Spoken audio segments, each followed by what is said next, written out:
नमस्कार, मैं रवीश कुमार। 3 अप्रैल है और युद्ध का 32वां दिन।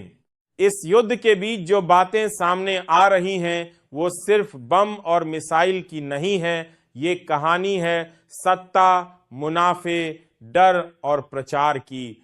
व्हाइट हाउस की प्रवक्ता बातचीत में शामिल लोगों की हत्या का गौरवगान कर रही हैं। राष्ट्रपति ट्रंप बमबारी के वीडियो जारी कर रहे हैं।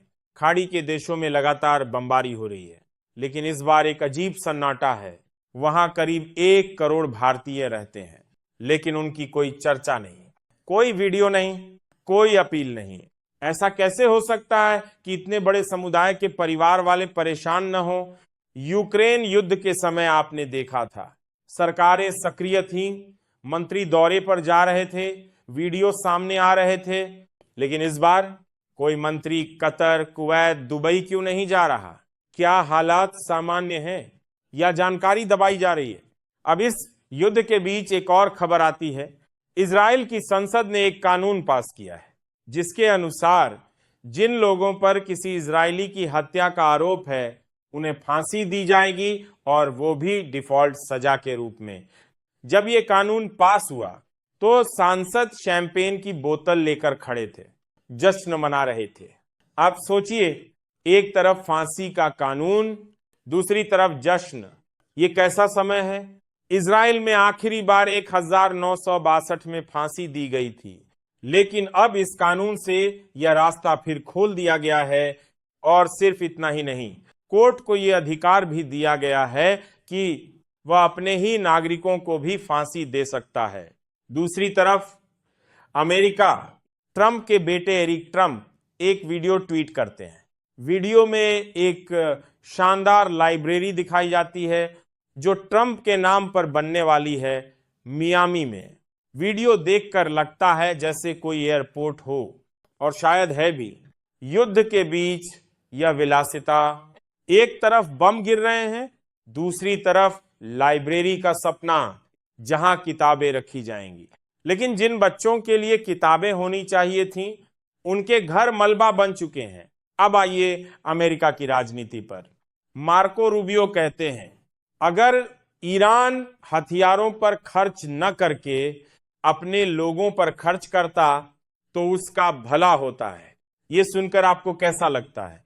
अगर अमेरिका खुद युद्ध पर खर्च न करे तो उसके अपने लोग सड़कों पर न सोएं। लेकिन यह बात कोई नहीं कहता। अमेरिका में शिक्षा की फंडिंग घटाई जा रही है, हेल्थ बजट में कटौती की बात हो रही है ताकि युद्ध के लिए पैसा निकाला जा सके।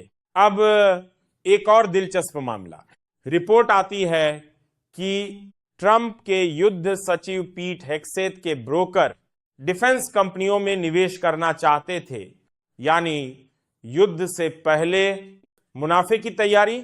अगर ये सच है तो यह सिर्फ युद्ध नहीं, ये एक मार्केट गेम है। अब आप इस पूरे युद्ध को एक अलग नजर से देखिए। कहा जा रहा है कि ट्रंप मार्केट बंद होने के बाद हमला करते हैं, फिर जब मार्केट खुलता है तो शेयर गिरते हैं, फिर कुछ समय बाद बातचीत की बात करते हैं, शेयर चढ़ते हैं और मुनाफा होता है। अगर यह सच है तो यह युद्ध नहीं, यह एक ग्लोबल ट्रेडिंग मॉडल है। ईरान कहता है, हम बातचीत को तैयार हैं, लेकिन पहले अमेरिका हमला बंद करे।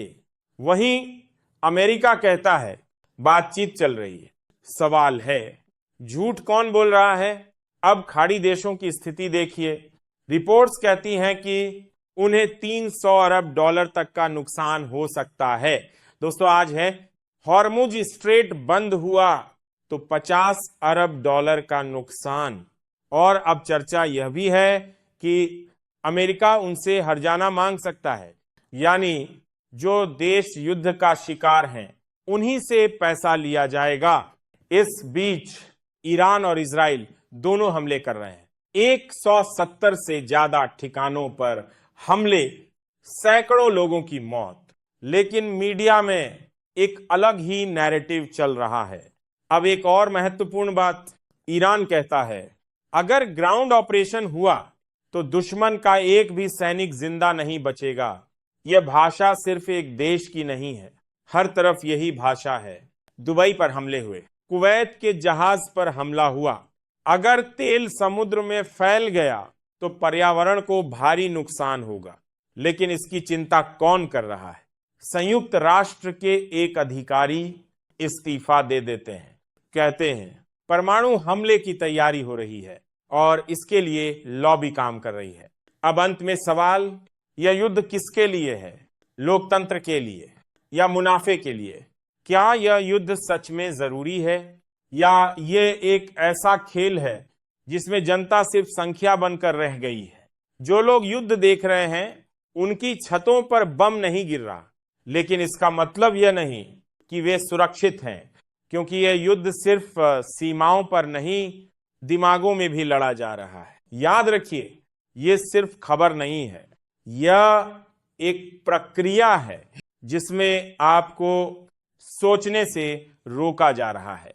नमस्कार, मैं रवीश कुमार।